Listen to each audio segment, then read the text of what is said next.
Second Opinion Games. Game Collector here with Second Opinion Games. I grew up at a mall that had 2 arcades, and when I had spare money, that's where I spent most of my time. When I heard that Sega was coming out with a system that could play arcade games at home, I was blown away. I had to wait a few years to get my Genesis, but when I did, I had to play one of my favorite arcade games. So here's my review of Dynamite Duke for the Sega Genesis. Graphics. Pardon the poor capture here, but in reality, this game looks almost as good as the arcade. In the arcade, your sprite was bigger with a wire frame. In the Genesis, you're smaller with a see-through chest. And this is a very good change. You're smaller and easier to dodge the bullets coming at you. This game doesn't need to be a quarter muncher like it did in the arcade. You can see more of the screen, and most of the sprites look pretty good, just missing a little bit of animation. But overall, this is nearly as good as the arcade version. Presentation. It's a bit bare bones here. You can select your level of difficulty, there's a sound test, and before each level, there's a map showing where you are. If you happen to beat the game, it says congratulations, which I think is misspelled, but I'm no dictionary. And it tells you how good of a gamer you are. But that's it, and that's all it really needs. This is an arcade game.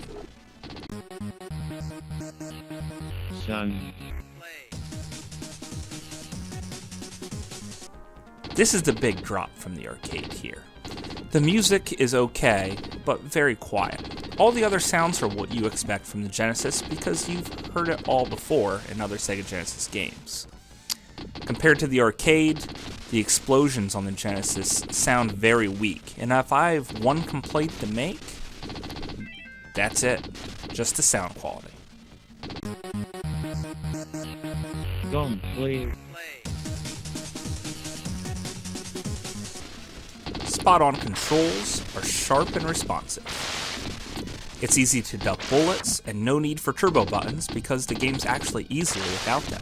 The A button shoots, B punches, hold the B button down for an explosive punch. The C button kicks. You don't need to use the kick though. It's all about the strategy of when to use your explosive punch and trying to get all of the power-ups throughout the levels, like the flak jacket and the life extension. Once you get this down, you'll be able to beat the game on day 1. Bosses.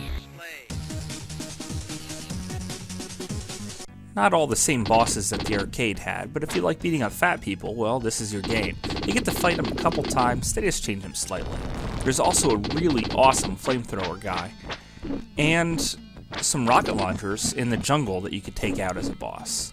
The whole last part of the game, the last stage that is just a big boss rush mode. And that is pretty awesome. This is a nice, faithful port of a good arcade game. It's easier because you don't have to pump in quarters all the time, but that's okay because it is in your home system and you want to beat it within a half hour. It's a lot of fun from start to finish of the game, and for about $10 today, it's a must-have. But that's just my opinion. Thanks for watching.